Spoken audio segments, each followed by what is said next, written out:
vamos a ir comenzando, porque luego el tiempo también pues apremia y también queremos que después haya preguntas y tal. O sea que, bueno, pues bienvenidos y bienvenidas a todos y a todas a esta nueva conferencia o charla de la Semana Teológica de Fe y Desarrollo.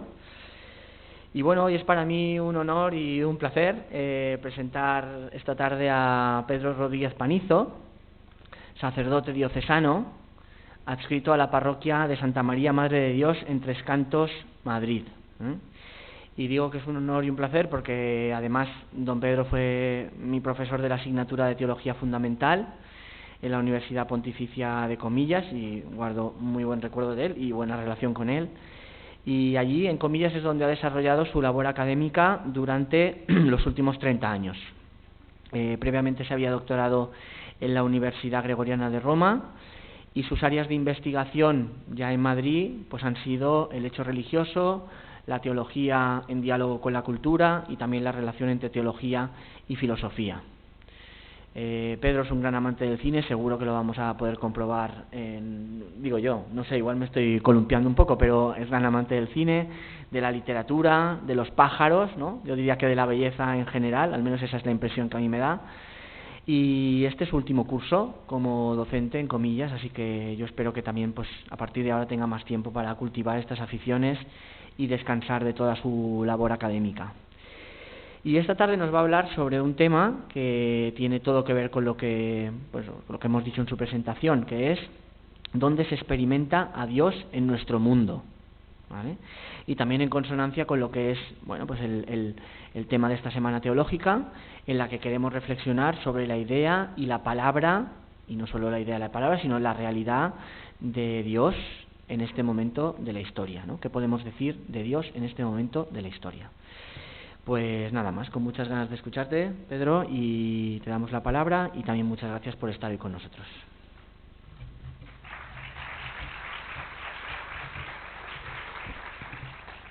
Muchas gracias, Carlos, muy amable por tu presentación.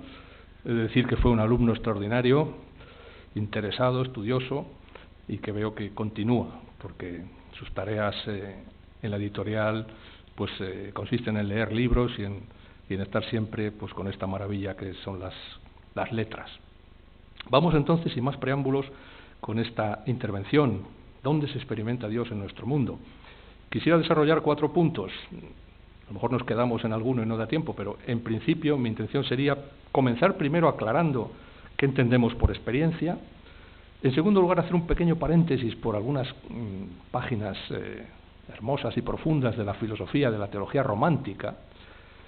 En tercer lugar, detenernos en lo que se llaman las experiencias de autotrascendencia, que no siendo todavía experiencias de Dios, experiencias de fe, pero pueden ser un umbral que puede llevar a eso y se pueden recoger desde todos los ámbitos que uno se pueda imaginar. Yo tengo una colección enorme, he traído aquí algunos ejemplos que verán ustedes que hermosos son, incluso en la expresión. Y finalmente terminamos con la experiencia de Dios y la experiencia cristiana de Dios y cómo eso se puede vivir en todos los ámbitos de la praxis humana. No hay ningún ámbito de la praxis humana donde uno no pueda vivir la relación salvadora, redentora, liberadora con Dios. Vamos entonces con el primer punto. Vamos a ver si nos aclaramos, por lo menos para desarrollar lo que viene, con el concepto de experiencia. Me voy a situar en una perspectiva fenomenológica. Los fenomenólogos son esos filósofos que tienen una atención máxima a las cosas. Es casi una actitud franciscana, amorosa. Hacer fenomenología es dejar que lo que tiene índole de manifestarse, de darse, lo haga. Y lo haga por donde yo quiere, no por donde yo le impongo. Por lo tanto, es una capacidad de escucha, de atención máxima, de visión para evitar cualquier forma de reduccionismo. Pues para un fenomenólogo probablemente el concepto de experiencia no le resulte especialmente complicado, ¿no? A pesar de que llevamos siglos intentando desentrañar qué significa experiencia. Para un fenomenólogo en realidad se trata de que a nuestro presente frágil, al de todos los que estamos aquí, nos están constantemente adviniendo cosas, realidades, acontecimientos. Hay advientos que cumplen a veces expectativas que tenemos y otros que más bien las decepcionan. Yo esperaba que, pero, qué sé yo, a una Venecia y veo una iglesita hermosísima, ¿no? Y veo una una fachada de mármol verde, no me lo estoy inventando, es que no me acuerdo cómo se llama, pero estuve yo ahí.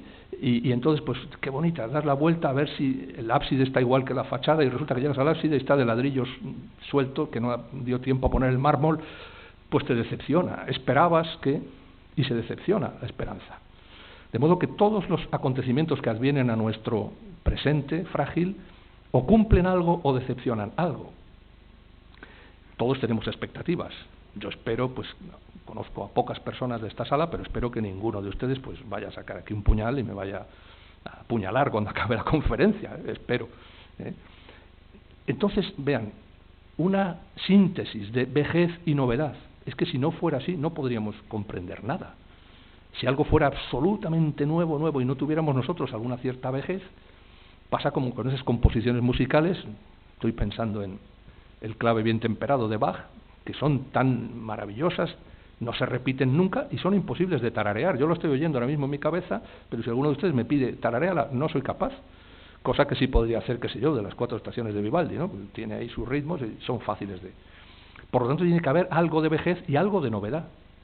Pero hay acontecimientos que son tan, diríamos, tan tremendos, tan plenos de sentido o tan faltos de sentido, que conmocionan, diríamos, el centro más profundo de nuestro espíritu, lo desbordan de alguna forma. No solo desbordan el centro de nuestra existencia, el conjunto de nuestras vivencias, sino el ámbito, o sea, el horizonte último donde están nuestras vivencias, que es la existencia. Y el conjunto de las realidades del mundo, de los fenómenos, de los entes, de lo que hay, ¿no?, que llamamos mundo, también lo desbordan. Bien sea por arriba o bien sea por abajo, bien sea porque haya un exceso de sentido o porque haya una falta de sentido. Los fenomenólogos no saben cómo llamarlo esto, algunos lo llaman acontecimientos. Claude Romanov, por ejemplo, Jean-Luc Marion lo suele llamar a esto fenómenos saturados, están tan llenos de sentido que desbordan de cualquier posibilidad de decirlos. Yo prefiero con Marcel y con toda la corriente que de él va y que entre nosotros ha tenido un cultivador extraordinario, mi buen amigo Miguel García Baró, hablar con ellos de experiencias de misterio. Creo que es más adecuado a la realidad que quiero describir ahora esto que los otros términos. De modo que cuando irrumpe un acontecimiento de este calibre, entonces nos sobrecoge, nos transforma, nos configura de alguna forma. Tiene algo así como un momento de pasividad muy radical, pero siempre respondemos, porque no responder ya sería responder. No querer ya es querer. ¿Por qué quieres no querer? Pues estás queriendo. Si no respondo es una forma de responder. A la naturaleza de esa respuesta, ¿por qué no le podemos llamar libertad, ¿no? Todos tenemos libertad para responder a cualquier acontecimiento que viene a nuestro presente. El literato Léon Bloy decía esto: el hombre tiene lugares en su corazón que todavía no existen, y para que puedan existir, entra en ellos el dolor. Podríamos añadir, o la alegría, o lo que sea. De modo que un acontecimiento es entonces algo que hace advenir un estado nuevo de cosas. Algo así como la puesta en práctica de una virtud, de una fuerza operativa que pone en marcha algo. Si algo me afecta, me hiere en lo más profundo, me abre a ello y me emociona, movere, ¿no? Me pone en marcha, me hace moverme, me hace responder a eso. Aunque sea una cosa, diríamos, microscópica, qué sé yo, una ancianita que está en su piso madrileño ahí sola, en no sé qué piso, y de pronto pues aburrida, y en el alféizar de la ventana pues se posa un gorrión y hace unos gorjeos y la saca de su somnolencia y ¡ay, qué bonito! Y se va, ¿no? Pues durante esos pequeños segundos de este pequeño drama llega, hace los gorjeos, se despierta la mujer, se va. Pues ahí tienes un pequeño acontecimiento, pues quizá García o Rodríguez, ¿no? No de un gran apellido, pero no deja de ser un acontecimiento. A lo mejor no tenemos suficiente profundidad como para que estas pequeñas cosas nos conmuevan hasta, no sé, hasta la emoción, ¿no? A los poetas pues les ocurre. Dice el citado Claude Romanov: lo que al reconfigurar todas mis posibilidades esenciales abre un mundo más allá de cualquier proyecto. Es decir, toda experiencia es siempre un riesgo. Me expongo a lo que me alcanza, a lo que me viene, a lo que me adviene. Y de alguna manera me recibo a mí mismo. Y en ese recibirme a mí mismo, en realidad soy yo mismo, adviento. Yo llego a mí mismo configurado o transfigurado por eso que me ha herido en lo más profundo de mi espíritu. un psiquiatra, fenomenólogo también y artista, y bueno, este hombre que escribió muy tarde, escribió casi al final de su vida, casi siempre artículos, luego lo fue juntando en forma de libros y hacían tesis sobre él, y todavía el hombre todavía vivía. Henri Maldiné, este autor, que por cierto la editorial Sígueme promete sacar uno de sus libros clave, que es Pensar al hombre y la locura. Este hombre era psiquiatra también. Elaboró una categoría, un término que puede resultarles un poco pomposo, muy francés, pero que enseguida, cuando veamos lo que significa, es muy profundo, ¿no? Él hablaba de la transpasibilidad. Es decir, lo que diferencia a un enfermo psíquico de una persona supuestamente sana es que el enfermo psíquico no sabe qué hacer con los acontecimientos imprevisibles. Se queda paralizado en un rincón, qué sé yo, llegas a una estación, el tren no está, te han perdido el billete, no sé qué, se quedan paralizados, ¿no? Cualquiera de nosotros, pues enseguida pondría en marcha algo, alguna técnica, ¿no?, para salir del aprieto, y seguro que pues eso tenía una solución de una forma u otra. Por tanto, transpasibilidad es algo así como apertura total a lo que adviene, apertura total, sin proyecto, sin diseño, sin nada, acogida absoluta, total, pasividad, que es algo muy activo. Dice él que somos pasibles de lo imprevisible, es decir, padecemos hasta lo imprevisible. Entonces, según este anterior autor, Romanó, la experiencia es en su primer sentido lo que, al ponernos en juego, nos modifica profundamente. De modo que después de haberla franqueado, soportado, atravesado, padecido, diríamos, ¿no?, ya no volvemos a ser los mismos. En el fondo es una iniciación. Soy el mismo, pero ya no soy el mismo. Sufrir una enfermedad, un duelo, una alegría, amar, viajar cuando es de verdad, no cuando es mero turismo de consumo, escribir un libro, pintar, son experiencias en este sentido fenomenológico. Primero, aunque sea un sentido muy simple, muy sencillo, pero en ningún modo es un sentido trivial, tiene una gran hondura. A este respecto, por ejemplo, del duelo, dice un novelista, en una novela muy interesante, La absolución, de un canadiense, Gaëtan de Saussy, dice ahí un personaje de la novela: el drama esencial en que se asienta la realidad del mundo es la muerte inevitable de nuestros seres amados. A quien pretendiese creer en la irrealidad de las cosas, bastaría recordarle la realidad del duelo. Podemos mirar para otra parte, no querer verlo, pero está ahí, viene a nosotros. En algunas lenguas, como el alemán, por ejemplo, la palabra para experiencia es hermosísima. Cada lengua tiene su genio, tiene sus maneras de decir las cosas. La nuestra, con esto del verbo estar, es maravilloso, ¿no? Estoy enfermo, pero no soy un enfermo, ¿no? Es una maravilla, ¿no? Pues el alemán, para decir experiencia, dice Erfahrung. Literalmente, este Fahren es viajar. Es decir, que la experiencia es vivir algo atravesando una travesía, una elevación, y lleno de riesgo, ¿no? Esta raíz, fa, significa atravesar, transportar, viajar, ¿no? De ahí viajar, fahren, pero también conducir, el guía de algo, el Führer, el guía, el que conduce, ¿no? Y en la lengua griega lo mismo, va en la misma dirección. Peiro significa cruzar, ¿no? Perao, atravesar algo, pasar algo, como una flecha que atraviesa un espacio. El límite de algo, vadear un río, poros, ¿no? O el viajero, el emigrante, el que tiene que pasar, atravesar necesariamente a otro sitio, peratés, ¿no? No es lo mismo tener una experiencia que hacer una experiencia. Hoy podemos caer en la tentación de coleccionar experiencias. Puede ocurrir, pues, que alguien, pues, con muy buena voluntad, pues me voy a echar una mano este verano a un sitio del tercer mundo. Muy bien, generosísimo, estupendo, joven, por ejemplo.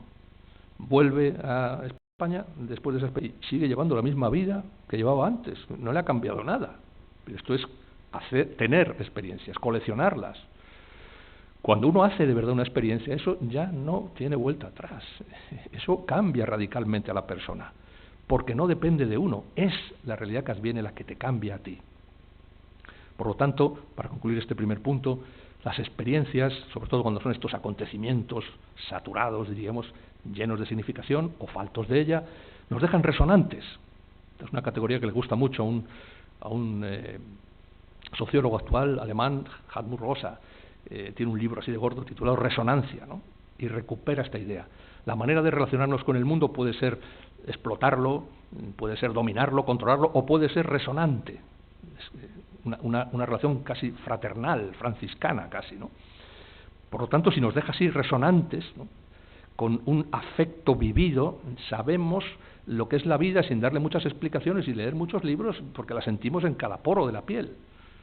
Se conmueven, diría Unamuno, nuestros pozos del alma, ¿no? Uno tira una piedra ahí a un vaso, se mueve todo, y cuando se calman los pozos van hacia abajo, ¿no?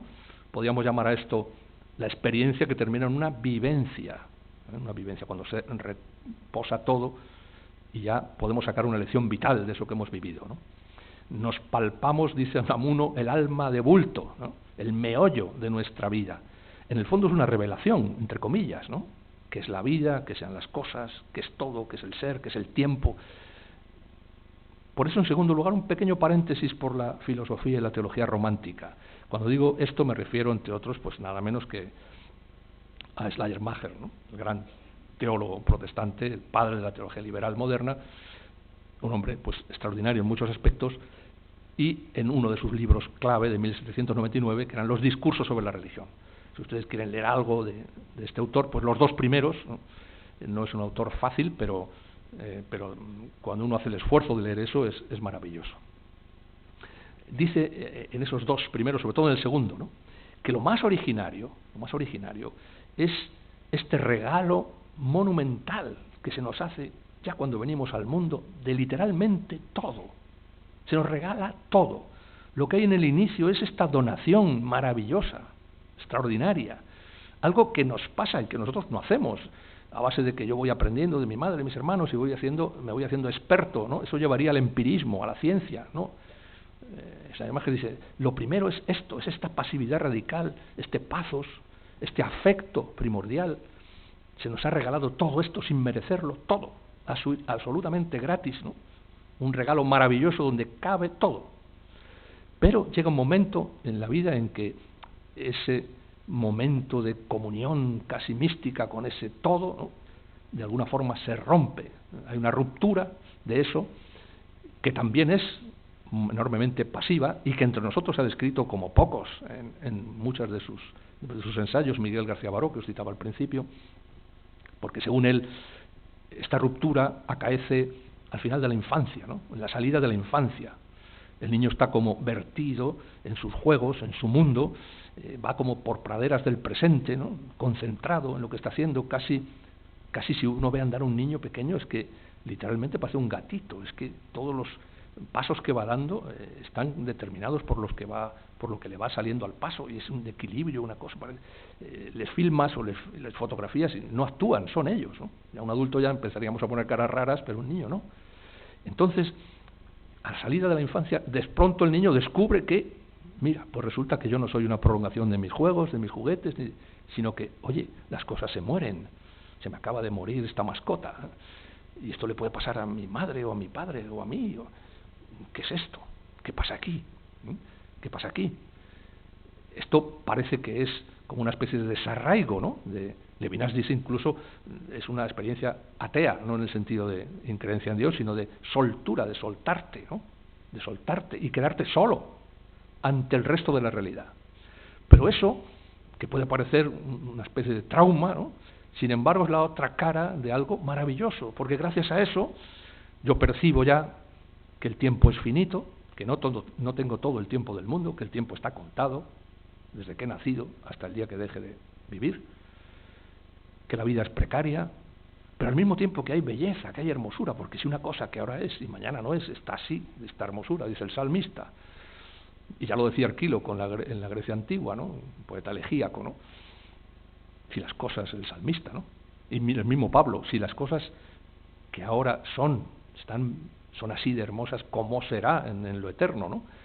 O sea que la belleza existe también por esto, porque hay tiempo.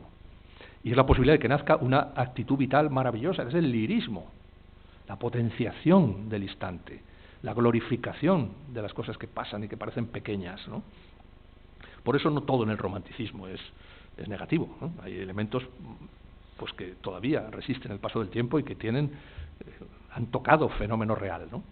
Decía Novalis, el gran poeta, en cuanto doy alto sentido a lo ordinario, A lo conocido, dignidad de desconocido y apariencia infinita. A lo finito, con ello romantizo. Romantizar no es otra cosa que una potenciación cualitativa. Por eso hay artes que son en sí mismas líricas y que han heredado esta herencia romántica, porque potencian cualitativamente algo, un objeto, una cosa, una manzana filmada en una pantalla de 40 por 30. Cuando vemos nosotros una manzana, y aunque nos acerquemos al ojo, nosotros nunca vemos las cosas tan cerca, las solemos ver pues no del todo bien, sin atención, pero cuando se iluminan bien y aparecen en una pantalla gigante, pues vemos detalles de ellos que no lo veríamos a simple vista. El arte nos revela lo invisible de lo visible y nos hace percibir el misterio que hay en todo. No sé si han visto una película, Carlos decía que igual salía alguna cosa de cine, pues se me ocurre ahora mismo, una película, una de las últimas de Spielberg. La criticaron bastante, a mí me parece una película extraordinaria y solo por esta secuencia ya, porque expresa muy bien esto que acabo de decir yo ahora. Es su vida, de cómo le surgió la vocación al cine. Y entonces Spielberg, joven, protagonista tiene otro nombre, le regalan sus amigos, su madre, unas cámaras de Super 8 y unas moviolas allí para montar las películas, y él cada vez va aprendiendo más y va filmando todo lo que, la vida familiar. Y en una excursión en el campo, pues de pronto filman la excursión, y cuando vuelve a casa y revela las películas, está montándolas en su moviola. La secuencia es para una escuela de cine, literalmente, porque es montaje paralelo. Se está viendo en el salón que está el padre y la madre. El padre es un ingeniero, está ahí haciendo sus cálculos, la madre, que es más bien artista, está con una partitura musical. Se oye una melodía de piano en el fondo, y en el piso de arriba está el chico ahí montando la película, para atrás, para adelante, para atrás, para adelante, y de pronto, ahí va, ¿qué pasa aquí? En la profundidad de campo del plano ve que atraviesa a su madre con el amigo íntimo del padre, pero vuelve a echar para atrás, y van de la mano, y hay una pequeña caricia y un pequeño inicio de beso que pasa corriendo. Lo invisible de lo visible. No había visto eso nadie, pero su cámara sí lo había visto. Y él ni siquiera lo vio cuando lo filmó, lo vio cuando estaba montando la película. Ya no les digo más qué pasa a partir de aquí, porque la película empieza ya a cargarse de drama, puntos suspensivos. Cierro aquí el ejemplo. Dice Schleiermacher en los discursos, en el segundo discurso sobre la religión: la praxis es arte, la especulación es ciencia, la religión es sentido y gusto por lo infinito. Sinn und Geschmack für Unendlichen. Sentido y gusto por lo infinito. De modo que todo lo finito lo recorto de alguna forma sobre lo infinito y se convierte en un símbolo que lo apunta, que lo señala. Y cualquier realidad puede ser un tránsito, un símbolo hacia el misterio último. En esto acierta, según Pannenberg, teólogo también muy conocido, casi más que Rudolf Otto, que de alguna forma separa lo profano, el ámbito de lo luminoso, de lo sagrado, del otro ámbito que diríamos profano. Para Schleiermacher no hay esa distinción, precisamente porque lo finito está recortado desde lo infinito, entonces no hay nada que se escape a hacer la experiencia de Dios. En cualquier realidad se puede hacer, cualquier realidad nos puede hablar de él. Dice, pero si es que aquí lo único que vemos es mal, si no vemos el bien perfecto por ningún sitio, bueno, ¿y a qué luz ves tú eso? Porque si no fuera por la luz del bien perfecto, ¿cómo ibas a ver tú que no lo hay? La luz no la vemos, vemos las cosas iluminadas, ¿no?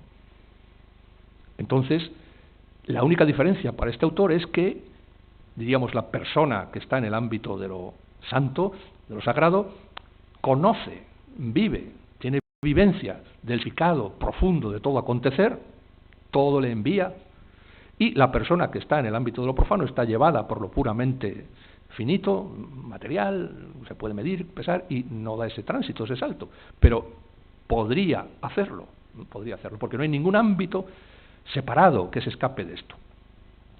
Esto es una idea muy de Pannenberg, ¿no? Esta interpretación de Schleiermacher frente a Rudolf Otto.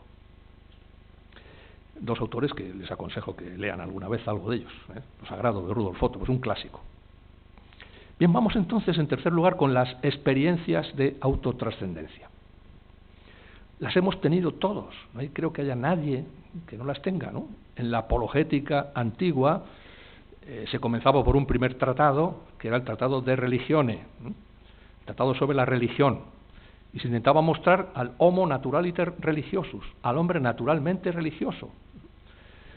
No sé si hoy día podríamos decir eso, ¿no? Hay hombres que son perfectamente hombres y no tienen ninguna religión, al menos de las religiones que conocemos, ¿no?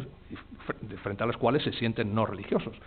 Pero lo que sí es verdad, lo que sí parece que es naturalmente del hombre, es que todos estamos invadidos de experiencias de trascendencia o de trascendencia.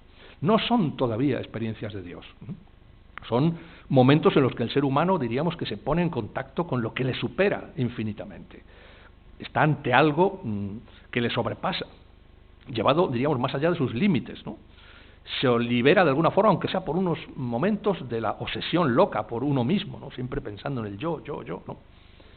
Hay un sociólogo alemán, Hans Joas, que por cierto la editorial Mensajero está sacando algunos libros de él.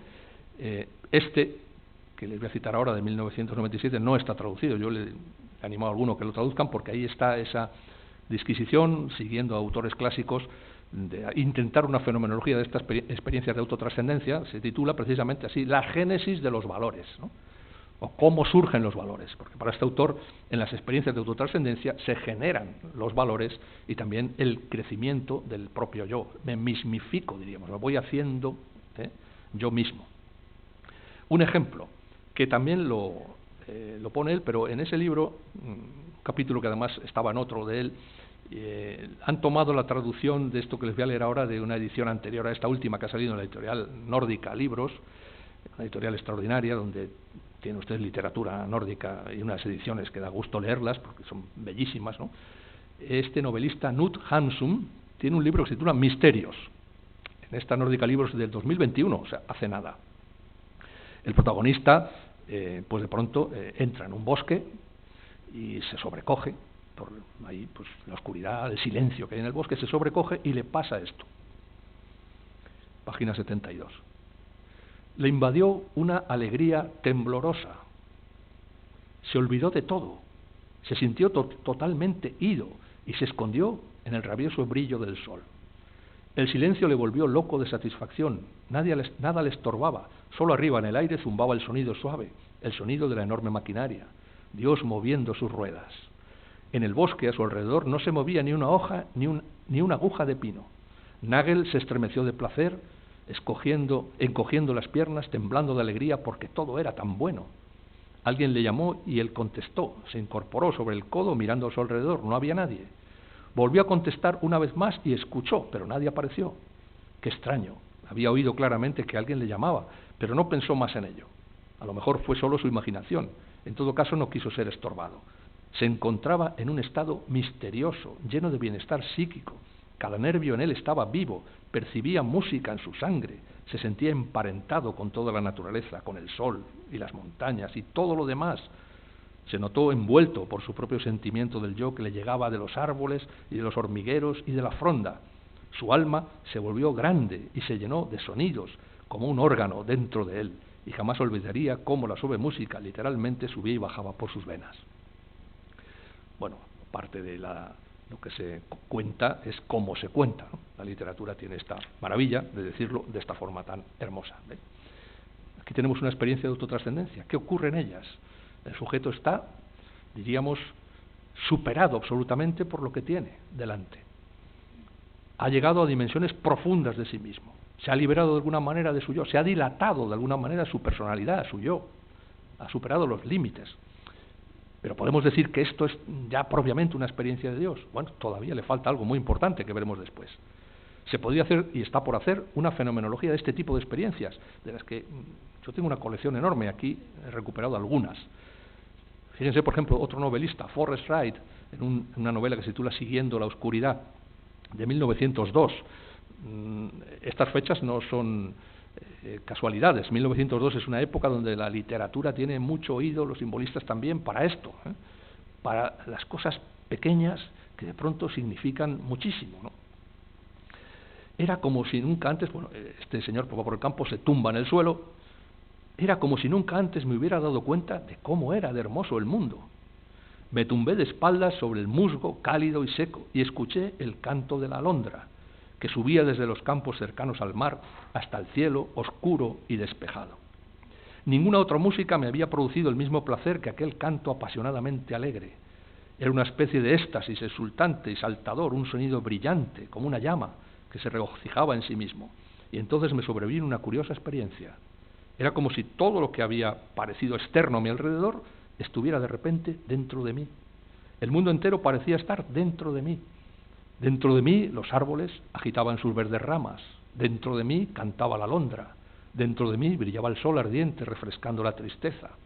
Una nube se alzó en el cielo y pasó en un ligero chaparrón que repiqueteó en las hojas y sentí su frescura cayendo en mi alma y sentí en todo mi ser la deliciosa fragancia de la tierra y la hierba y las plantas y el rico suelo pardo. Podría haber sollozado con ello. Fíjense, ¿no?, qué estado de casi exaltación, ¿no? El canto de la alondra, un sonido que hace presente al pajarito este que no se le ve, le oye y el sonido revela o remite la cosa sonora de esta manera, ¿no?, por una remisión, diríamos, notificante, dando una noticia de ella, ¿no? Por eso muchos prefieren el sentido del oído al de la vista, que es muy objetivante y que lo controla todo y lo tiene frente a él de manera objetiva. Por eso Israel, por ejemplo, es un pueblo de la escucha, Israel, de la escucha de la palabra, no más que de la visión. Para algunos el mundo de lo griego, el mundo de la idea, es el mundo de la visión, ¿no?, de la figura que se recorta y que lo tengo delante, ¿no? Podríamos poner miles de ejemplos. No voy a cansarles con esto. ¿A cuál más interesante?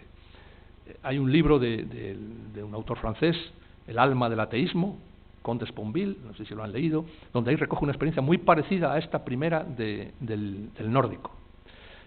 Un profesor de filosofía, recién terminada la carrera, que encuentra un trabajo en un instituto al norte de Francia, casi con la frontera belga, y hay un bosque ahí enorme, entra con unos amigos y le pasa algo parecido. De pronto el bosque se convierte en un bosque ahí animado por una presencia y dura eso poco. Y bueno, la descripción que tiene literariamente es extraordinaria. Ya no sabes qué te gusta más, si lo que cuenta o cómo lo cuenta, porque realmente es de una belleza literaria extraordinaria, pero muy parecida a esta. Lo de la atención a las cosas humildes que decía antes, ¿no? Parece una herencia romántica esto, ¿no?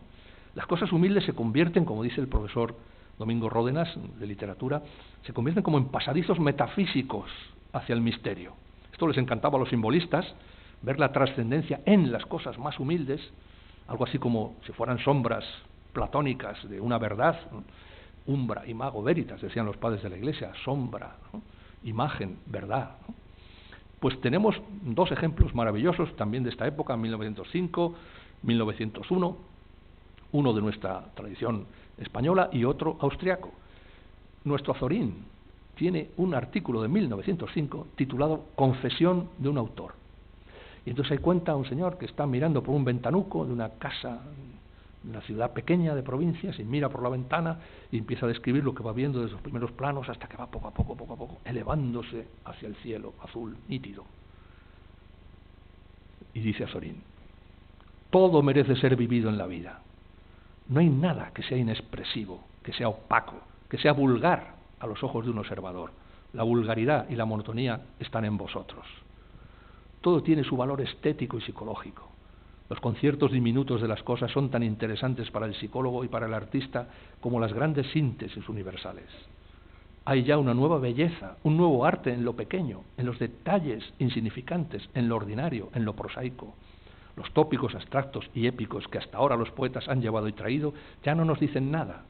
Ya no se puede hablar con enfáticas generalidades del campo, de la naturaleza, del amor, de los hombres.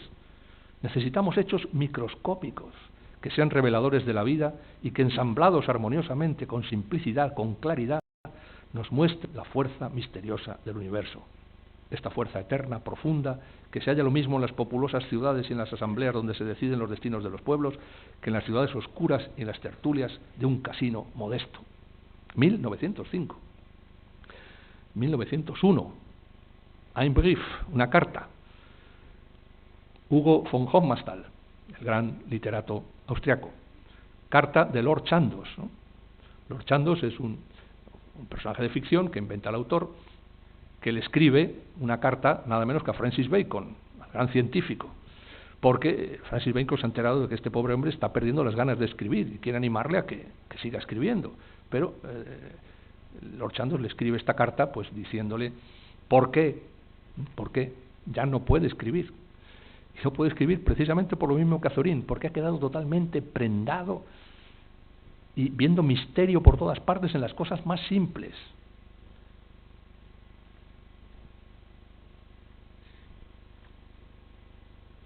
En esos momentos una criatura insignificante, un perro, una rata, un escarabajo, un manzano raquítico, un camino de carros que serpentea por la colina, una piedra cubierta de musgo, se convierte en más de lo que haya podido ser para mí jamás la amada más apasionada y hermosa de la noche más feliz, que ser exagerado, ¿eh? Esas criaturas mudas y a veces inanimadas se alzan hacia mí con tal abundancia, con tal presencia de amor, que mi mirada dichosa no es capaz de caer sobre ningún lugar muerto alrededor de mí. Se ha quedado sin palabras ante el misterio insondable de lo pequeño, de la realidad, de cada cosa. Se ha quedado ante lo inefable y ya no sabe qué decir. Curiosamente, la paradoja de todos los místicos inefables es que no para de escribir, ¿no? Porque también ha escrito esta carta. Para decir que está ante lo inefable, no para de decir palabras, ¿no? Curioso esto, ¿no? Gente que da conferencias sobre el silencio de 2 horas. De 2 horas. Los místicos, bueno, y encima del monte nada, dice San Juan de la Cruz. Sí, claro, pero hasta ahí, subida al Monte Carmelo, anda que no has hablado, ¿no? O sea que parece que va unido a lo inefable también las palabras para decir que es inefable, ¿no? Se podrían poner miles de ejemplos más. Julien Green en Teglonten tiene una novela preciosa y tiene ahí una experiencia de que el protagonista oye por primera vez la misa en sí de Bach y se le abre el cielo, se me abrió el cielo. Aquí ya la fraseología es explícitamente cristiana. Sentí ya una salvación, ya no estoy solo, ya no estoy con esta música que la podía haber cantado un niño, pero me iba a mi cuarto tarareando Kyrie eleison, Kyrie eleison. Esto se llevaba todo lo que había de podredumbre en mi vida, de pecado. Además parece un platónico cristiano, ¿no? En Proust, el camino de Swann, ¿no? La experiencia de las magdalenas, ¿no? Que le hace su tía un té con una magdalena y está muy caliente y al tomar la magdalena en infusión despierta en él una experiencia de inmortalidad, de sentido, de trascendencia interior extraordinaria, ¿no? Esa obra de Proust está llena de experiencias como esa, llena. En fin, hasta el alpinismo. Maurice Herzog, ¿no? El primero que escaló un 8000, ¿no? Y tiene un libro en la Annapurna, por primera vez, el primer 8000. Y uno lee la descripción que hace Herzog de esto y, bueno, parece un místico, ¿no? Llegamos a un lugar de la montaña que no estaba preparado para el ser humano, hemos estado preparándonos en una ascesis total, vamos encordada, pero al final subo yo solo, ¿no? Y mis compañeros se quedan aterrados cuando me ven que traigo sobre mí las huellas de la trascendencia, es decir, que se me han congelado los dedos, ¿no? Y esto es una fractura total, una ruptura de nivel total, ¿no? No es como en los Alpes que veías hay un pueblo al fondo, aquí no se ve nada, esto es infinito, sublime, absoluto, ¿no? Bueno, de estas hay también en el mundo del alpinismo, que es un deporte muy místico, hay montones de experiencias que también se pueden recoger en esta fenomenología. Vamos al punto final, cuarto, la experiencia y la experiencia cristiana de Dios. ¿Qué tienen estas experiencias que todavía no podemos llamarlas como tal experiencias de Dios, experiencias de la trascendencia con T mayúscula? Creo yo que a ellas les falta justamente esta ruptura de nivel suficiente para reconocer en el mundo que ahí se anuncia el signo de una presencia. Parece que son experiencias de umbral, a uno se le anuncia un mundo maravilloso, pero da como vértigo, da como miedo entrar en eso, y entonces uno pues o lo reprime o echa para atrás o lo olvida. Hay un texto de Ionesco también muy parecido que le pasó paseando por un parque de París, y de pronto pues una cosa muy parecida a esta, y ya dejó de aparecer esto y ya lo he olvidado, ya cuando lo pienso ya lo he olvidado, ya no lo puedo recordar. Entonces en todas ellas aparece un umbral, pero se intuye otro mundo, pero esos signos no terminan de leerse como signos de una presencia personal, salvadora, a la que puede entregarse la vida. Falta un auténtico transascendimiento, ¿no?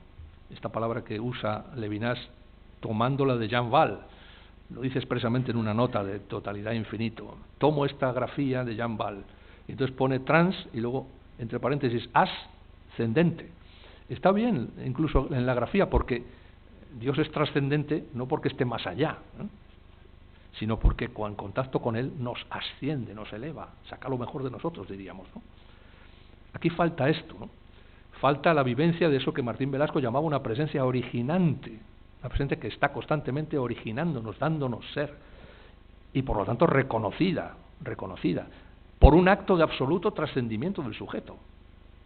Aquí hay trascendencia, sí, pero todavía no es total. Todavía hay demasiado regusto en el cosquilleo que dan estas experiencias tan fruitivas, ¿no?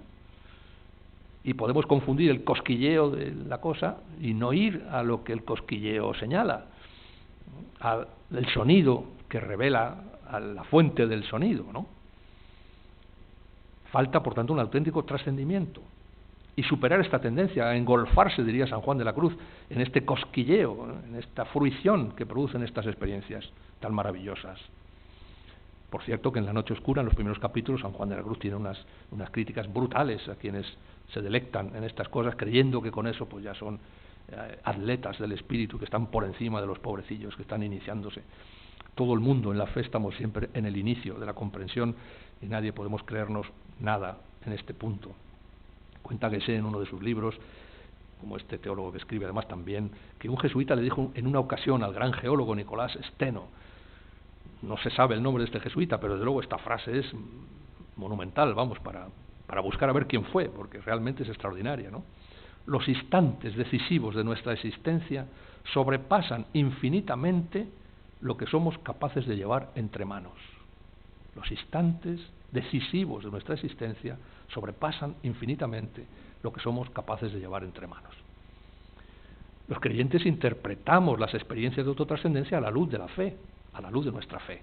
Y por lo tanto una experiencia de comunión con la naturaleza como estas que hemos descrito, pues son para nosotros gratitud por la creación.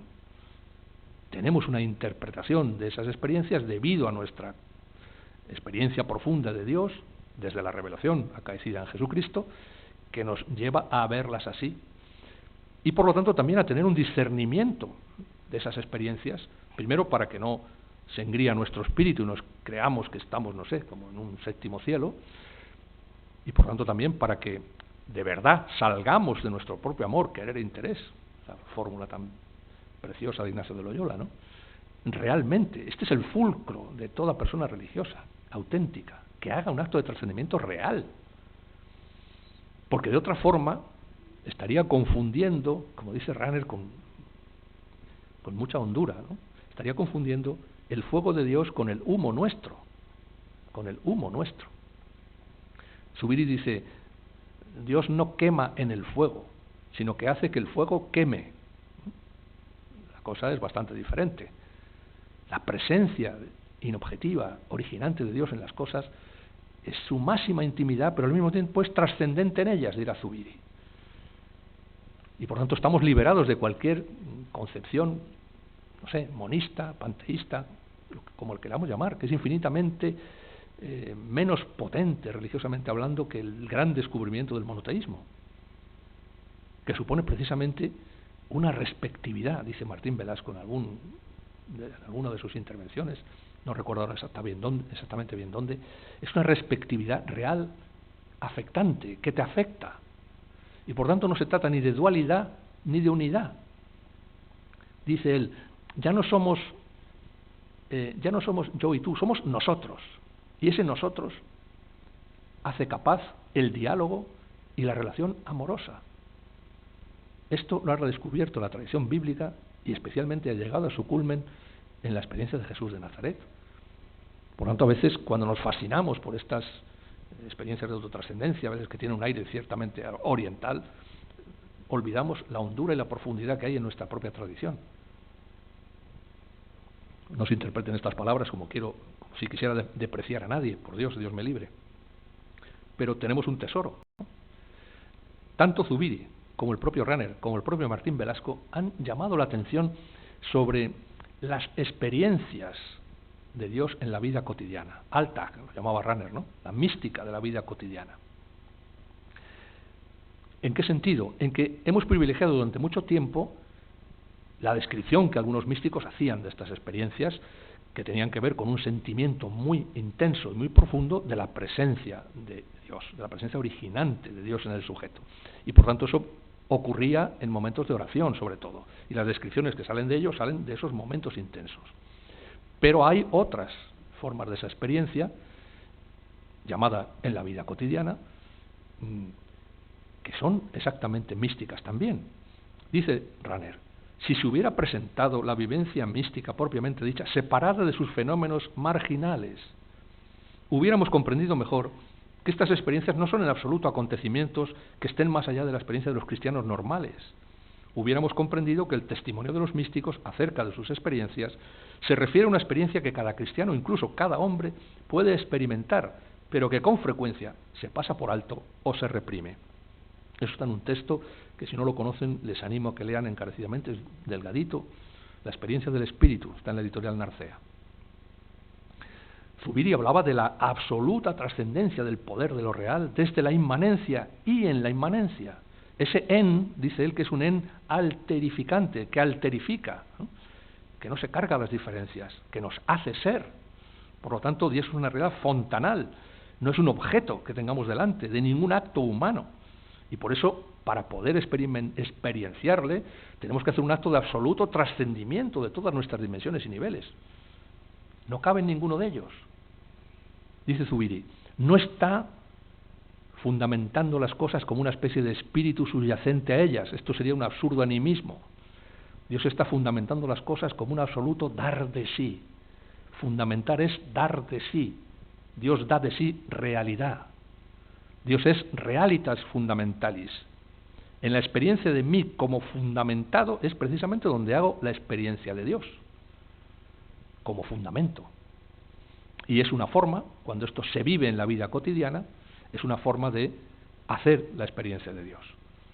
Zubiri dice, cuando vivo divinamente las cosas que me pasan, estoy haciendo la experiencia de Dios, porque el hombre no tiene experiencia de Dios, es experiencia de Dios. Diríamos, cuando uno vive como creyente los acontecimientos de su vida, en cualquier realidad puede hacer la experiencia de Dios. Sigue diciendo Zubiri, a Dios religante, es decir, Dios que nos ata a Él por el vínculo del amor y de la piedad, como realidad última, posibilitante e impelente, que posibilita, que impele, a Dios así corresponden tres momentos de la entrega del hombre: acatamiento, súplica y el refugiarse. Esto a veces se pasa por encima, ¿no?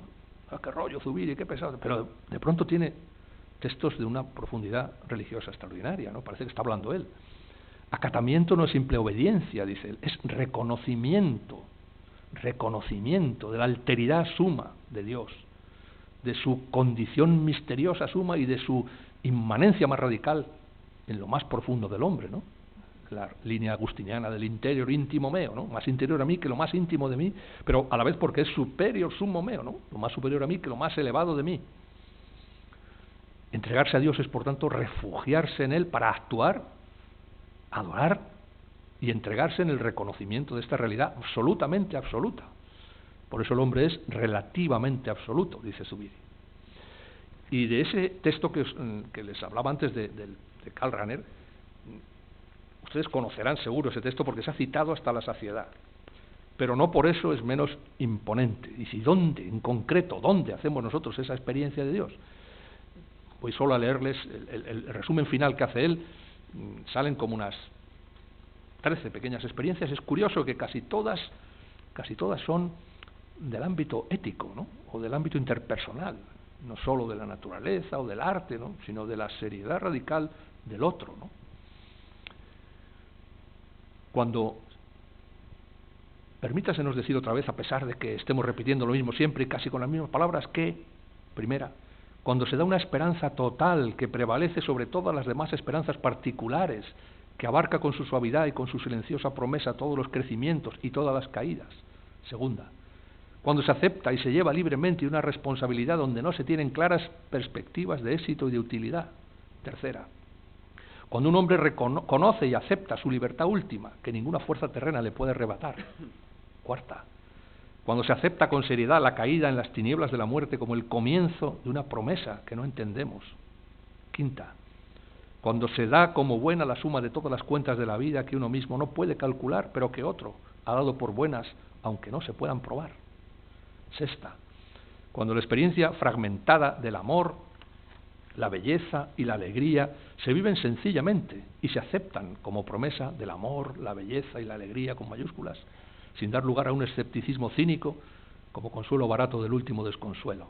Séptima, cuando el vivir diario, amargo, decepcionante y aniquilador se vive con serenidad y perseverancia hasta el final, aceptado por una fuerza cuyo origen no podemos abarcar ni dominar.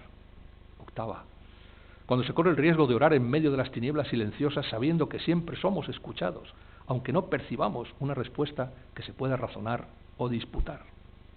Novena, cuando uno se entrega sin condiciones y esta capitulación se vive como una victoria. Décima, cuando el caer se convierte en un verdadero estar de pie. Decimoprimera, cuando se experimenta la desesperación y misteriosamente se siente uno consolado sin consuelo fácil. Decimosegunda, cuando el hombre confía sus conocimientos y preguntas al misterio silencioso y salvador, más amado que todos nuestros conocimientos particulares convertidos en señores demasiado pequeños para nosotros. 13. Cuando ensayamos diariamente nuestra muerte e intentamos vivir como desearíamos morir, tranquilos y en paz, etc. Podríamos continuar, dice él, largo tiempo. Allí está Dios y su gracia liberadora. Allí conocemos a quien nosotros cristianos llamamos Espíritu Santo de Dios. Esta es la mística de cada día, el buscar a Dios en todas las cosas, la sobria embriaguez de la que hablan los padres de la Iglesia.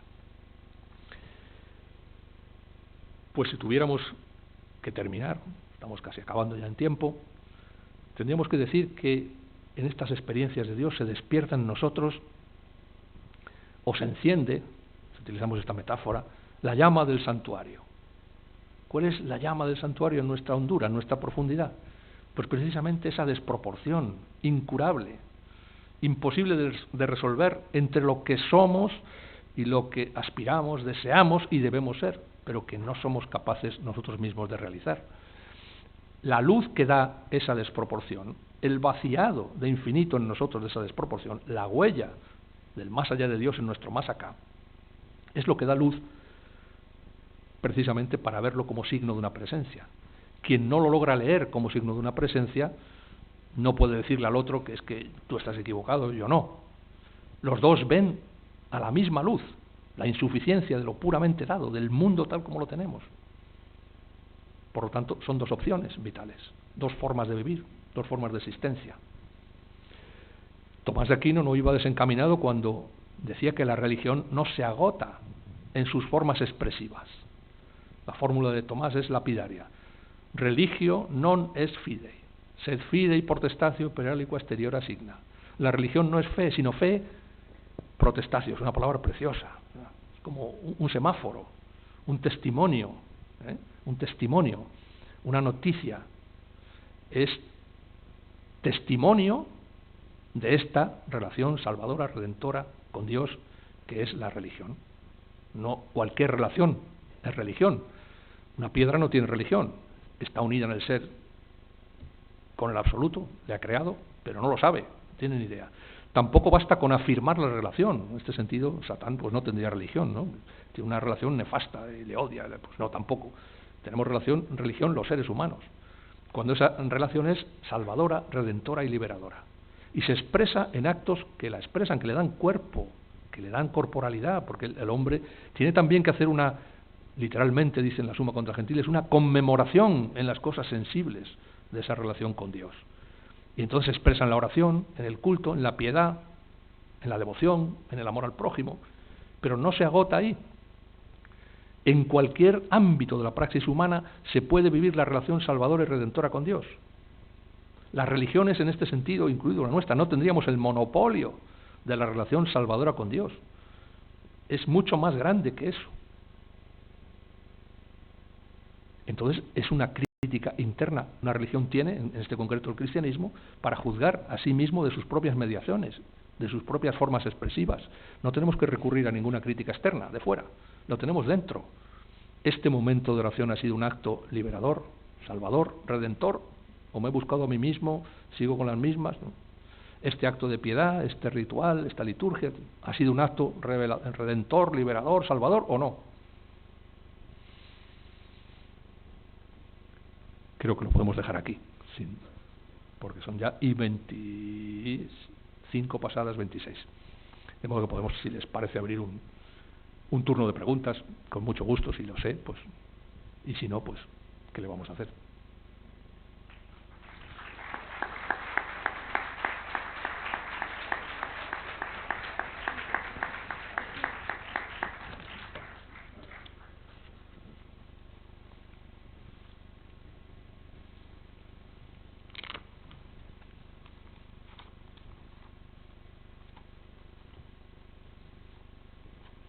Obsequioso un silencio, ¿no? Casi religioso, impresiona.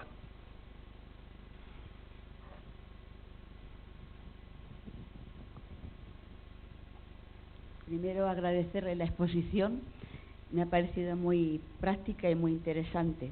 ¿Dónde estamos? Que no te veo. Aquí al fondo y ya, ahora, sí. Y luego algo que yo escuché en una charla también así sobre la experiencia de Dios que me resultó muy iluminadora, y es por si, si lo que voy a decir es contrastarlo, ¿no? Me decía esta persona, un sacerdote, que Dios se hace a la psicología de la persona, y cuando hablamos de la experiencia de Dios, Dios tiene en cuenta la psicología de cada uno, y uno lo puede experimentar dependiendo de qué tipo de personas somos. Hay personas que lo pueden experimentar a través de la música, de los sentidos, de la lectura, de manera o en la vida cotidiana, como estaba diciendo, ¿no? Pero que Dios se hace a la psicología de la persona. Me pareció aquello muy iluminador, porque yo sí que creo que es así, desde mi propia experiencia, ¿no? Pero bueno, no sé usted qué piensa de esto. Siempre y cuando se tenga en cuenta que de este tipo de experiencia que estamos hablando es mucho más profunda que lo meramente psicológico. No ocurre solo en el nivel psicológico, en la mera toma de conciencia psicológica de las cosas, ¿no? Es un nivel de mayor profundidad. Sin duda podemos tener el peligro de psicologizar demasiado estas experiencias, ¿no? A veces se olvida que el martirio de los primeros siglos era mucho más importante que la mística, tal como se ha entendido después. O sea, una persona que se entrega totalmente y que da su vida, pues ya no hay más que se pueda hacer que eso. Entonces convendría a estas especies liberarlas también un poco de esa, a veces, exceso de utilizar la palabra trascendencia para cualquier cosa, ¿no? Experiencias sencillas de la vida cotidiana, cuidado, tiene que darse verdaderamente un trascendimiento real. No puede ser solo un momento de pura fruición, de puro cosquilleo, de que algo que eso va también añadido, es que va añadido, son elementos que están ahí, pero no se puede reducir a ninguno de ellos, es mucho más complejo. Y evidentemente, pues cada uno se lleva, como dice San Juan de la Cruz, como lleva el vaso. El que tiene más sensibilidad lírica, pues responde como él, con poemas, ¿no? Pero él mismo ve el gran problema que esto supone, ¿no? Él escribe un poema maravilloso y ahora le obligan a que, se lo piden algunas hermanas, oiga, escríbanos algo para la formación de nuestros conventos, y entonces tiene ya que alegorizar de alguna manera lo que está de forma lírica. Es una pena que no hubiera conseguido también una expresión teológica, filosófica en el texto en prosa que hubiera sido lírica también, sino que ahí se enzarza con la terminología escolástica y se pierden distinciones, algunas, pero de vez en cuando hay una página que dices tú, mira, esto, o sea, era capaz de hacerlo. Se ve que lo que había estudiado en Salamanca pues no lo dejó del todo hacerlo, pero esto se ve que lo sabe hacer, porque hay algunas páginas de esa prosa que son líricas a más no poder. O sea, él mismo se da cuenta de esto, de que esto desborda de la psicología, desborda de todo, ¿no? Y que cuando lo quiero decir, en cuanto ya lo meto en un carrilillo, por eso, reverenda madre, estas canciones habría que dejarlas en su anchura, que signifiquen todo lo que tengan que significar. Pero ya que me pide usted, entonces ya alegorizo. Pues esto significa esto, es el camino hacia la unión con Dios, tal, estas son las pasiones, esto no sé qué, y ya va haciendo una especie de cosa pedagógica para la educación de novicios y de novicias, y pierde un poco la belleza y la lírica del texto, ¿no? Del texto de la poesía. Pero como digo, él sabía hacerlo, porque hay pasajes en la prosa extraordinarios, pero quedó enzarzado ahí. Y de hecho, cuando tenemos que estudiar a fondo qué piensa de algo, no basta solo con quedarse, qué sé yo, por ejemplo, apetito. Pues no basta con ir a un diccionario escolástico y ver apetito significa esto, según Aristóteles, no. te tienes que ir a las imágenes que él utiliza para decir esto. Y son curiosísimas, ¿no? Porque pone, por ejemplo, este ejemplo, ¿no? Era un hombre que vivía en el campo, veía las cosas, se fijaba en todo. Es como cuando van los pajarillos y los cazadores los cazan con liga, ¿no? Echan un pegamento ahí en los juncos, cuando van a beber a un riachuelo, ¡pum!, se quedan ahí atrapados. Es un pájaro que está hecho para volar, se queda atrapado, ya no puede volar, atado. Otro ejemplo que pone, cuando van las naos a América, ¿no?, el descubrimiento de América, y empiezan en la proa del barco a ponerse crustáceos ahí, como las ballenas, ¿no?, y van frenando el barco hasta que lo paran. Tercer ejemplo, los tiburones que van ahí con estos, hoy sabemos que son sus cepillos de dientes, ¿no?, las rémoras, pero entonces se pensaban que eran como sabandijas que les estaban quitando la vida, les estaban chupando la sangre hasta que los mataban, ¿no? Qué curioso, las imágenes que utiliza son más profundas que la escolástica de manual cuando utiliza lo de apetitos. Significa una estructura de atadura. Estamos hechos para lo infinito y nos quedamos frenados, parados, en algo inmaduro, en algo que no crece del todo, en una manía, en un interés, en una ideología, en algo que no nos deja. Y hay que cortar la estructura de atadura para que el pájaro del espíritu vuele. O sea que en grandes místicos como este se ve muy bien este problema, se ve muy bien, porque hay que reconocer, es que es difícil, ¿no? Es difícil. Pero sí, estoy de acuerdo en que no puede ser de otra manera. Como si quiere llegar a nosotros, pues tendrá que, nos ha creado así, ¿no? Sabe de qué pasta estamos hechos. Pero también de nosotros se pide un acto de trascendimiento, un acto de conversión, de cambio, ¿no? No vale que es que venga a confirmar lo mío, ¿no? Es que te pide que exista de una forma nueva. Eso se ve en todos los grandes seres religiosos, en Agustín, en muchos, en sus procesos de conversión, se ve un proceso que dura mucho, pero que llega un momento en que de pronto, a lo mejor es una niñez, ¿no? Está oyendo ahí unos niños cantando, toma y lee, ¿no? De pronto saca ahí el legajo de Pablo, lo abre por un versículo aparentemente no de los más llamativos, y se pone a llorar como una magdalena porque sale todo lo que ha estado de años y años buscando y se convierte, Agustín. Se convierte. Empieza a asistir de otra forma diferente, de otra forma nueva. Incipit vita nueva, ¿no? Comienza la vida nueva. Ante la pregunta ¿de dónde se experimenta Dios? Los focos estos y no veo bien. ¿De dónde se experimenta Dios en nuestro mundo? No cabe duda de que le podemos experimentar en muchos lugares y aspectos, pero donde yo estoy experimentando profundamente en la actualidad es en la lectura serena y meditada del Evangelio. Desde luego. Y no cabe duda de que cada vez más experimento la presencia de Dios en su palabra. Y esa lectura me lleva meditada, y esa presencia de Dios, encontrar esa presencia de Dios en ella, me ha ido llevando a sentirme amado por Él. Y a la vez que Él me invita a que corresponda a su amor. Y corresponda a su amor precisamente en la línea de la conversión, en la línea de la superación personal en el vivir de cada día. Y desde esta perspectiva veo que me siento amado por Dios, intento corresponder a su amor, precisamente amando a los demás, amándole a Él, pero a la vez ese amor me invita a amar a los demás y a vivir la vida cada vez más como vocación. Sin duda, todos recordamos, ¿no?, ese momento ingenuo, a lo mejor del primer contacto con el Evangelio, sin saber exégesis, sin saber, pero el primer contacto sin prejuicios, ¿no?, y cómo se va desvelando ahí la figura de Jesús, y cómo vas notando que hay un hálito que no es de este mundo, y te va conmocionando, pero eso ha tenido antes que tener un sujeto que está en búsqueda, ¿no?, que está en búsqueda, que está abierto, que está resonante. Entonces esas palabras pues revelan lo que el agua le revela a un sediento, ¿no? El que está harto de beber, pues nada, y el agua no le dice nada, pero el que viene de un desierto, pues el agua le revela todo. Entonces, si uno está así, abierto, resonante, entonces esas palabras resuenan de una forma extraordinaria, ¿no? Y todos recordamos la adolescencia, la primera lectura del Evangelio, ¿no?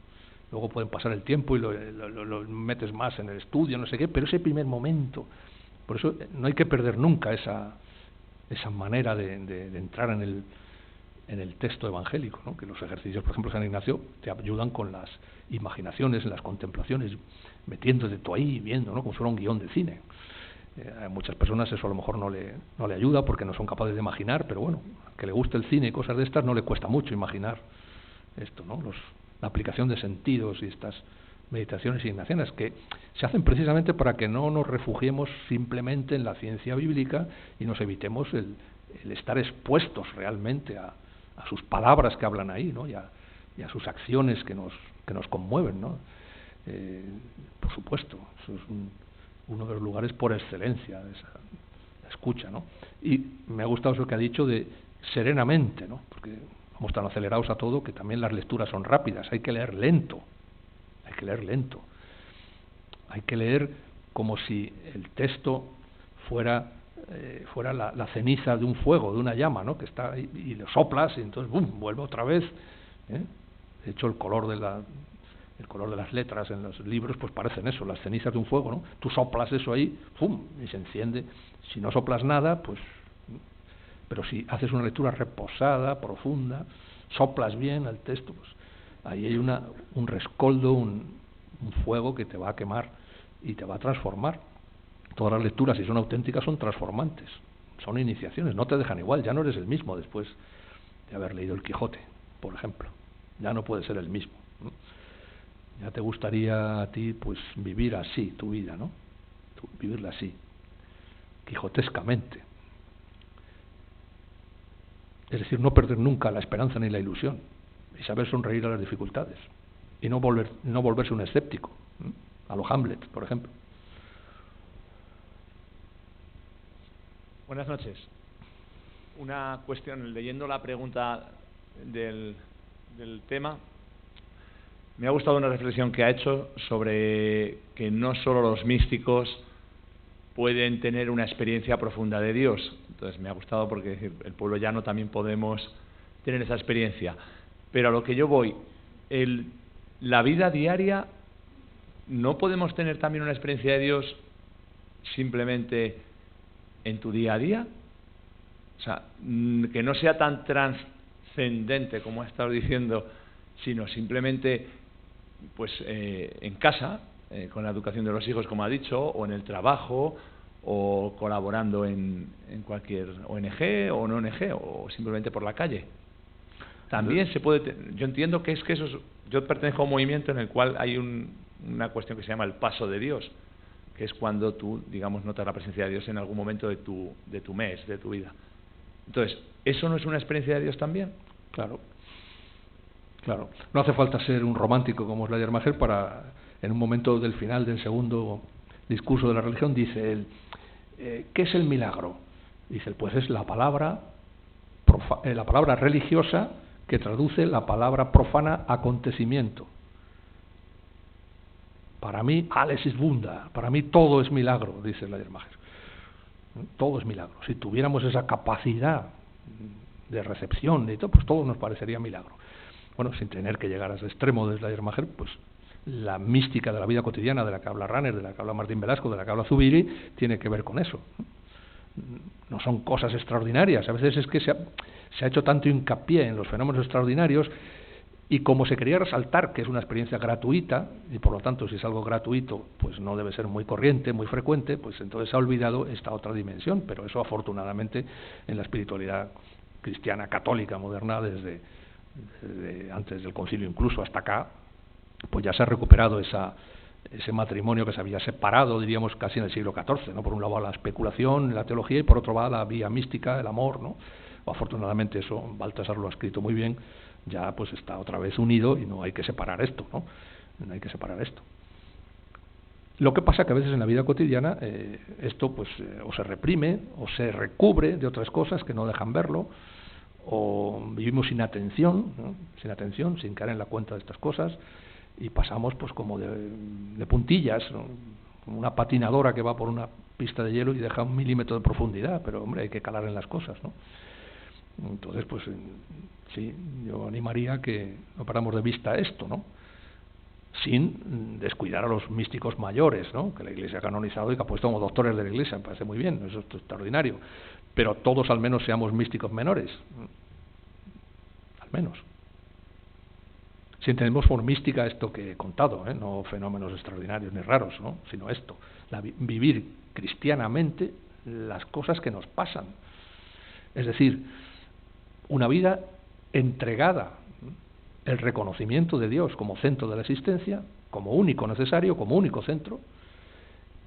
Eso nosotros lo hemos experimentado y vivido a través de la figura insustituible de Cristo. No se puede separar esto, ¿no?, en nuestra manera de vivir a Dios. ¿Qué es un místico cristiano? Pues aquel que percibe cómo todas las cosas están como en un adviento hacia el Padre, porque van como subidas en este yente principesco que es el Hijo, y van sopladas ahí por la fuerza del Espíritu.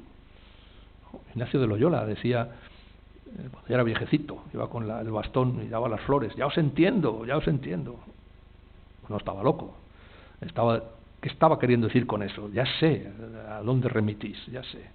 Y ya sé cómo lo hacéis y dónde va todo esto, ¿no? Bueno, pues esto sería un místico cristiano, el que está introducido, como dice Juan, ¿no?, en esa alegoría de la vid y los sarmientos, ¿no? Hay que cortar las zonas leñosas, que a veces no son el pecado, son esas zonas que se resisten a afiliarse, ¿no?, entrar en esta vida infinita de Dios trinitaria. Y entonces, bueno, pues una vez que eso se corta, pues la savia fluye otra vez, ¿no? Y bueno, y esto sería, ¿no?, cosa que no está lejos de que lo podamos vivir, ¿no? Luego cada uno se quedará donde buenamente pueda, ¿no? Porque en esto, pues como en todo, está uno siempre iniciando, ¿no? Cuando uno se fija demasiado en los esquemas pedagógicos de los místicos, pensados en Santa Teresa, en el castillo, ¿no?, pues esto tiende uno a pensar, bueno, ¿estaré yo en el foso de los cocodrilos, o habré entrado ya en la primera estancia, he llegado a la última morada? Hombre, como contaban de un profesor de teología espiritual de un seminario, ¿no?, ustedes en Navidad ya tienen que estar en las terceras moradas. Hombre, pues no sé, eso es muy difícil, ¿no?, que sabemos dónde estamos, ¿no? Y el que se crea ya que está en el tope de la montaña, que ha llegado y mira a los demás por encima del hombro, pues va mal, ¿no? Va mal. Estamos todos siempre en el inicio de la comprensión y en el inicio de todo esto. Por eso es maravilloso, porque nos queda todo por estrenar. Si es que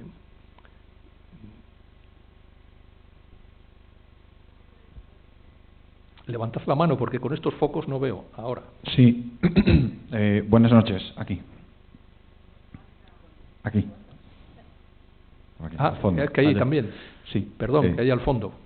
En las últimas décadas sí que se ha percibido en el entorno cultural y también, sobre todo, científico, cierta apertura para que la experiencia espiritual se vea con mejores ojos, y esta experiencia de Dios en nuestro mundo, en los diferentes niveles que ha descrito usted, pues sea más viable, más cercana y demás. Y sí, en la última parte del siglo XX sí que ha habido corrientes filosóficas que han hecho que muchos filósofos ateos reconocidos hayan dado un salto y hayan experimentado, después de fundamentalmente muchos descubrimientos científicos, el tema de la física cuántica y el origen del universo. En fin, no sé qué percepción tiene usted un poco de esta experiencia del diálogo de la experiencia de Dios, pero también con la experiencia de la ciencia y otras cosas pues que a veces desde el método científico no se pueden explicar, en clave espiritual, gente que tiene experiencias cercanas a la muerte, experiencias de enfermedad, un poco desde esta óptica, ¿cómo encajaría un poco la experiencia de Dios desde esta visión? Hombre, la ciencia es una maravilla que exista eso en el mundo, ¿no? Una maravilla. Porque en realidad es una forma de responder a un tipo de acontecimiento, ¿no? Si tú tienes un problema, una cosa que te agobia, se te rompe la caldera por la mañana, vaya hombre, voy a salir yo a trabajar, ya he sudado aquí, ya no, ¿qué hago? Seguro que encuentras una salida. Te vas a casa de un vecino o le pides ayuda, que al final sales del apuro. Pones en marcha una técnica,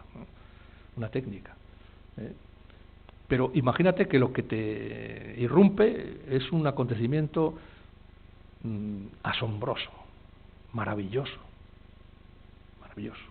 Esta tortuga que tengo yo en casa, esto me pasó a mí con 16, 17 años, ¿no? Estaba leyendo un libro de Tinbergen, del reciente premio Nobel de etología, ¿no?, que hacía con las gaviotas. Digo, voy a experimentar yo esto con mi tortuga, a ver si ve en blanco y negro o en color.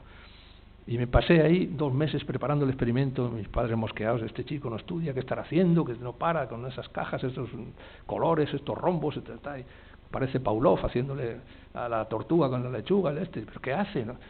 Bueno, y finalmente, pues yo estuve 2 meses que el tiempo se me pasaba volando. Cuando una experiencia humana es plena, no ves el paso del tiempo. Si lo ves cuando te aburres, estás esperando al tren 1 hora y se hace un siglo. Te tienes que distraer, pues contemplando a la gente, mirando, porque si no te parece un horror, ¿no? O no te digo, 5 minutos antes de entrar al dentista, pues 5 siglos. Pero cuando estás con alguien que hace mucho tiempo que no ves y te pones a comer, te dan las 7 de la tarde y el tiempo se te ha pasado volando. ¿Qué ha pasado aquí? Porque es asombroso. Y un acontecimiento asombroso. Pero esta tortuga verá en blanco y negro, verá en color de un, se podía tirar toda su vida estudiando eso, porque es maravilloso. Sale la ciencia. Pero también podría ocurrir, qué belleza tiene el caparazón de este bicho, ¿no? Además del nombre científico, es que es hermosísimo. Voy a pintarlo. Sale el arte también. El arte nace de una respuesta a los fenómenos asombrosos, ¿no? Entonces, un científico que se asombre de que las cosas sean así, quiera saber cómo funciona eso, a mí me parece extraordinario. Eso no está en contra de la experiencia religiosa. Lo que sería un problema es que él, intentando responder a un fenómeno asombroso, quisiera sacar de su propia ciencia, del método científico, elementos para explicar otros acontecimientos que te vienen a la experiencia y que son misteriosos, la inmensa mayoría de los que más nos importan: el amor, la muerte, la libertad, el destino, el acaso, la injusticia, el mal. Todos son misterios. Es decir, algo que no es un mero enigma, una cosa que hoy no sé, pero que con el tiempo sabremos por el desarrollo de la ciencia. Un misterio siempre lo va a ser, nunca deja de ser misterio. Entonces, si un científico confunde eso, confunde problemas con misterios, esta es una distinción que le gusta mucho a Maxell, problema, objectum, algo que tienes frente a ti, que puedes pesar, medir, controlar, ¿no?, frente a misterio, que es algo que te envuelve, que te tiene a ti, y por tanto que no puedes abarcar, ni comprender, ni controlar. Si un científico respeta eso, que existe en la realidad misterio, y que el amor no lo puede explicar por una por una cuestión de biología molecular, ¿no?, o que el arte no lo puede explicar porque esté viendo un cuadro del Greco y diga esto es un conjunto de ácidos de cobalto y de níquel en suspensión, pues los que están allí viendo aquello se reirían. Pero este hombre no se ha enterado de nada. Lo que gusta del cuadro no se ve, lo que gusta de una música no se oye. ¿Y eso dónde está? ¿Y eso lo puede medir usted?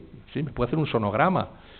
Me puede hacer un sonograma del canto de un pájaro. Mira, el canto de la alondra, sí, pero muy distinto al de Forrest Wright que hemos leído antes, ¿no? Es decir, las cosas no se agotan solo en esta dimensión que puede estudiar la ciencia. Si un científico respeta eso, no hay ningún problema. De hecho, hay muchos científicos creyentes que su tarea científica la viven como una vocación. Algo así como si su seguimiento de Cristo fuera ser un buen científico. Pero no ser un híbrido, ser un buen científico. No hacer componendas entre una cosa y la otra, esta especie de, a veces de, incluso escriben algunos libros de estos, pues ahora ya la ciencia puede demostrar a Dios. No pierdan el tiempo leyendo cosas de estas. Eso está totalmente desbarrado y equivocado, no, por ahí no se va a ninguna parte. Eso es como si en una religión de supuestos olores, pues tú confundieras a Dios con una cosa táctil, ¿no?, con una cosa rugosa o lisa, pero táctil. Habrías hecho un ídolo de esa religión de olores. No, la ciencia no necesita, ni tiene que hacer eso, ni es su tarea esa. Por tanto, cuando un científico es honesto y hace su ciencia bien y no confunde problemas con misterios, pues entonces no hay ningún problema. La teología y la fe no tienen ningún problema con la ciencia. Donde puede tener un problema es cuando hay lo que se llama cientificismo, o sea, cuando un científico desborda de su propio método e intenta entrar a pontificar en ámbitos que no controla con la ciencia. Entonces sí, ahí claro, ahí ya le puedes tú, un científico tan extraordinario y tan maravilloso como Hawking, ¿no? Cuando habla como físico pero cuando empieza a hacer cosmología filosófica es un niño de 8 años. Hasta el propio Einstein. Oye, yo no tengo nada que decirle a la física cuántica ni a m = c², no tengo nada que decir a eso, pero cuando dice Einstein, y todo esto lleva a pensar que hay algo divino en el universo, pero que es como, no sé, sin figura, sin personal, no es persona, no es... Bueno, eso ya no es ciencia, eso está haciendo filosofía, teología malísima. Ahí le puedes criticar a este autor y a cualquiera de este científico y a quien sea. También hemos hecho nosotros esto a veces, ¿no? Hemos intentado hacer lo mismo con la teología a las otras ciencias, ¿no? Piensa el caso Galileo y algunos otros, ¿no? Conviene ahí respetar el ámbito de cada estatuto, de cada disciplina, ¿no? Pero yo conozco científicos, tengo en mi parroquia un botánico extraordinario del Consejo Superior de Investigaciones Científicas y es catequista, y le ves con los niños y dices tú, pero y es el mismo que está ahí el otro día y con sus lupas, pues es el mismo. Y a veces viene en la comunión y digo, pues si este lo he visto yo en la tele, pues un astrofísico de la NASA, y le tengo ahí de parroquiano. O sea, no veo por qué. Para creer en Dios no hay que cortarse la cabeza, decía Blondel, hay que romperse el corazón, es distinto. A ver, que antes le iba a preguntar. Creo que nos falta contemplación de lo que nos rodea, porque nos pueden muchas cosas que nos hacen cegar. O sea, nos falta ver, sentir, oír, salir a la calle con los sentidos que nos dio Dios abiertos. Y entonces, cuando creo que experimentas ese conocimiento y luego en las circunstancias que vives, claro, en las cosas que te pasan, ¿por qué pasan? Y cómo te agarras a esa fe y a ese Dios que no te deja. Claro. Porque no olvidemos que cuando sufrimos, Dios sufre, pero Dios no tiene la varita mágica para decir a este le hago esto y a este, porque muchas veces he oído, pero ¿cómo Dios consiente esto? No, Dios no lo consiente. Dios nos ha creado, porque todas las cosas que yo pienso, igual estoy equivocada, es que la creación está sin terminar. Y quizá, algunos o cada uno de nosotros que han sido dados los talentos esos del Evangelio, es para que les pongamos, porque no es un regalo para que le guardemos debajo de la cama, es para que le pongamos en disposición, y este mundo me imagino que iría mejor. Gracias por la conferencia. Amén. Sí. Decía Fray Luis de Granada en ese libro precioso, Tratado de la Oración, a las primeras páginas: todos los problemas en la vida religiosa provienen por nuestra falta de atención. Pues sí, cuando decimos todavía en castellano, qué persona tan atenta, ¿no? Es que se da cuenta que tu necesidad de hoy no es la misma que la de ayer, y que tienes la cara así o asado, y tienes esa finura de interpretarte bien, y eso es todo un arte también, ¿no? Que se está perdiendo un poco, ¿no? Me ha sorprendido en el tren que una persona, una pinta así, que a lo mejor otros hubieran pensado, pues aquí, ¿qué va a pasar? Resulta que ha venido una persona impedida con una muleta y se ha deshecho en educación, en cercanía, una cosa. Yo me he quedado sorprendido, digo, pero se me ha adelantado, iba yo a ayudar y se me ha adelantado este hombre, y bueno, una cosa extraordinaria. Pues esto, habría que decir, no estás lejos del reino de Dios, ¿no? Sí.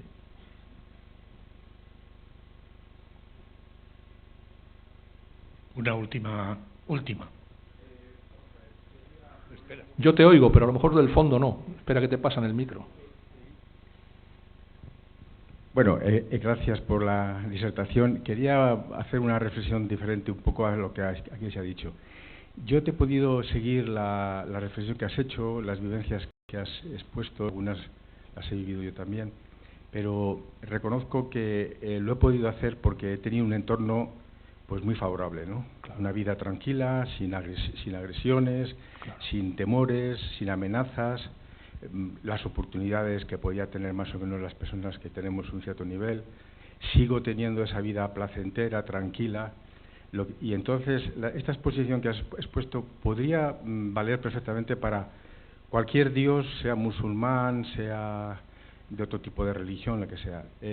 Pero mi experiencia, que fue muy tardía, la experiencia de Jesús de Nazaret, añade un contrapunto a esto que expones, es su obsesión, su ilusión por construir el reino de Dios, ¿no? Donde en esa construcción del reino de Dios hay tensiones, hay poca poesía, hay poca contemplación pacífica, tranquila, sosegada, sino una contemplación llena de sufrimiento, de tensiones, de dudas, donde no he visto en esta exposición esa experiencia, porque hasta ahora he visto mucha poesía, he visto mucho romanticismo, he visto mucha literatura, que está bien, que es muy enriquecedora, pero mi experiencia que tuve tardía de Jesús de Nazaret me cambió la que yo tenía y me hizo ver que nuestra experiencia tiene que ser liberadora de los demás, de los que sufren, y el mundo está lleno de gente que sufre.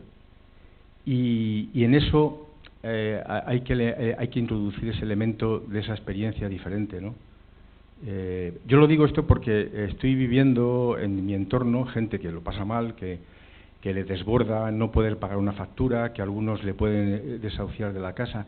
En esa situación yo creo que es muy difícil que esas personas puedan tener esas experiencias que dices tú, ¿no? Porque están sobrepasadas por la tensión, por la amenaza, por el miedo. Claro, nosotros aquí normalmente tenemos esa vida resuelta, ¿no?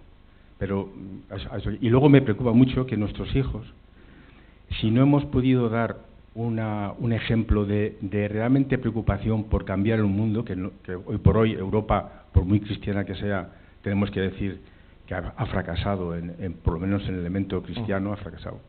Bueno, no quiero intentar. Sí, totalmente de acuerdo. Esto no he querido pisarle la siguiente ponencia de mañana, que va sobre la cristología.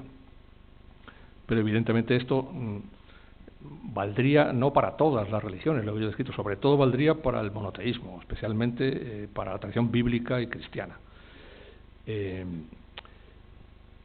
A lo mejor esas personas que comenta, a lo mejor están más cerca que nosotros, que lo tenemos todo tan fácil.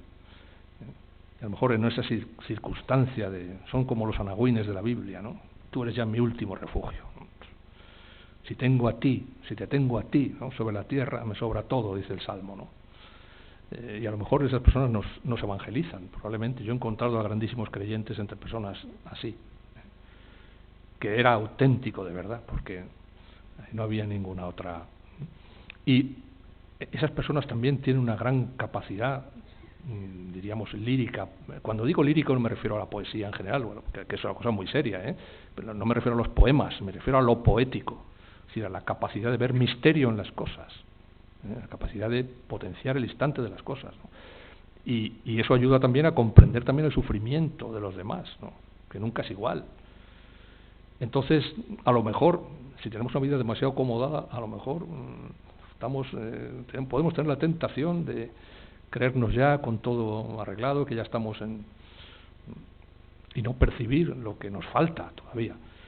Luego, en esa expresión de construcción del reino, a mí no me termina de convencer, porque el reino no se construye, el reino se recibe, el reino es Dios mismo, el reino es Jesús mismo. Dice Orígenes, Él es la autobasileía, el reino es Él, el reino es Él.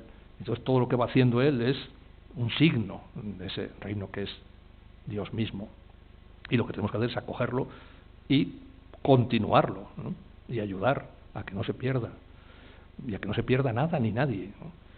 Entonces, pero vamos totalmente de acuerdo, y en la crisis europea y en lo de los jóvenes, sí, ahí pues tenemos que reconocer que no hemos sabido hacerlo bien, o yo qué sé, o no lo sé. Pero tampoco podemos estar todo el día en la queja y tendríamos que vivir tan a fondo esta experiencia de Dios que quien nos viera pues dijera, oye, ¿qué hay que hacer para eso? Porque es que eso parece una cosa bastante maravillosa, ¿no? ¿Qué hay que hacer? Ahí estamos, todos.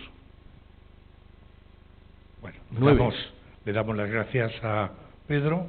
Ha sido una ponencia bonita, llena de de interioridad, de profundidad. Pues gracias a todos y hasta mañana. Qué bueno.